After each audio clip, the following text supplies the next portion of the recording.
کہ آخر کیا وجہ تھی کہ امینہ نے اپنی پہلی اور اکلوتی اولاد محمد کو اپنے سے دور کیوں کیا تھا اور حلیمہ کو کیوں سونپ دیا تھا؟ اس سوال پر ایک بہانہ یہ بھی دیا جاتا ہے کہ ہو سکتا ہے کہ عرب میں کبھی کبھی امیر عورتیں اپنے بچوں کی دیکھ بھال کے لیے کچھ پیسے پر آیا رکھ لیتی تھیں، اس سے انہیں بچے کی دیکھ بھال کرنے سے فرصت مل جاتی تھی اور وہ فوراً دوسری بار گربھ دھارن کرنے کے لیے بھی تیار ہو جاتی تھیں، کیونکہ اس وقت میں بھی عرب کے لوگ زیادہ بچوں کو جنم دیتے تھے۔ مگر امینہ کے کیس میں ہر چیز الٹ تھی۔ امینہ بیوہ تھی، اسے صرف ایک ہی بچے کو پالنا تھا، اور دوسری بات کہ وہ امیر بھی نہیں تھی۔ محمد کے پیدا ہونے سے پہلے ہی اس کے پتی عبداللہ دنیا سے چلے گئے تھے، اور نہ ہی یہ کوئی عرب کا کلچر تھا،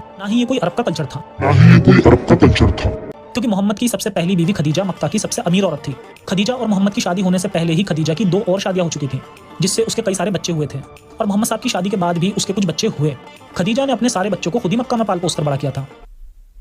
اس نے کہا کہ حضرت خدیجہ نے اپنے تمام بچوں کی پرورش خود کی تھی۔ اس کی کیا دلیل ہے؟ کیونکہ اس نے دعویٰ کیا ہے اور اس کی کوئی دلیل نہیں تھی۔ اسے چاہیے کہ مرد بنے اور اس کی دلیل دے کہ حضرت خدیجہ نے اپنے تمام بچوں کی پرورش خود کی تھی۔ جھوٹ نہ بولے،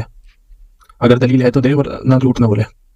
پھر آمنہ نے اپنی اکلوتی سنتان کو پالنے کے لیے کسی اور کو کیوں دیا؟ یہاں یہ بہانہ بھی نہیں بنایا جا سکتا کہ شاید امینہ کو دوسری شادی کرنی ہو اور محمد کہیں اس کام کے لیے رکاوٹ نہ بنے، کیونکہ حلیمہ کو محمد کو سونپنے کے بعد امینہ قریب 6 سال اور زندہ رہی، مگر اس نے کبھی بھی دوسری شادی نہیں کی۔ یہ شاید شادی کا ارادہ تھا مگر کوئی دوسرا شوہر نہیں ملا تھا۔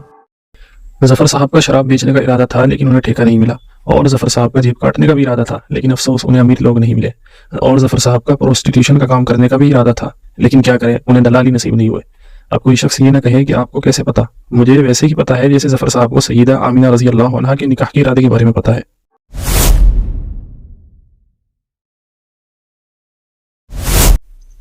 سیرت حلبیہ اردو جلد اول، صفحہ نمبر 282۔ عرب میں دودھاریوں کا دستور۔ عربوں کا یہ دستور اور طریقہ تھا کہ جب ان کے ہاں بچہ ہوتا تھا تو اس کے لیے دوسرے قبیلے کی دایا تلاش کیا کرتے تھے تاکہ ان میں رہ کر بچہ فصیح زبان سیکھ جائے اور شائستہ بن سکے۔ یہ بھی کہا جاتا ہے کہ عرب اپنے بچے کو کسی دایا کے حوالے اس لیے کرتے تھے کہ ان کے نزدیک عورت کا اپنے بچے کو خود دودھ پلانا عار اور شرم کی بات تھی، یعنی ماں کا اپنے بچے کو مستقل دودھ پلانا شرم کی بات سمجھی جاتی تھی۔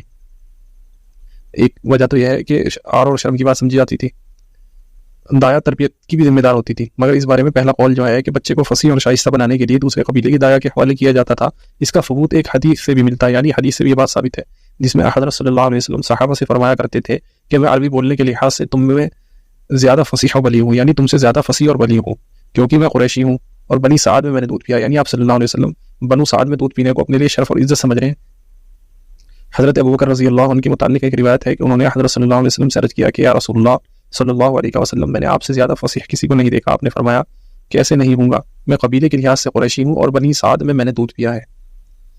اور زبان کی فصاحت دیہات میں، چنانچہ اسی وجہ سے قریش اپنے بچوں کو دودھ کے زمانے میں دیہاتی عورتوں کے حوالے کیا کرتے تھے، یعنی یہ سبب تھا، اس لیے قریش یہ صرف آپ صلی اللہ علیہ وسلم کے لیے مخصوص نہیں ہے کہ صرف ان کی والدہ نے انہیں کسی اور کو پالنے کے لیے دے دیا تھا، یہ قریش کا دستور تھا، عرب کا دستور تھا، اور کس لیے تھا؟ اس لیے تھا کہ زبان کی فصاحت جو تھی وہ دیہات میں تھی۔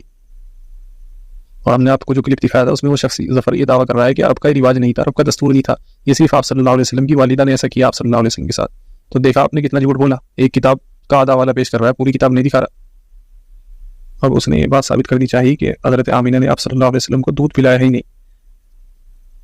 علامہ خزائی کی کتاب عیون الوارف میں ہے کہ حضرت آمینہ نے آپ صلی اللہ علیہ وسلم کو 7 دن دودھ پلایا ہے،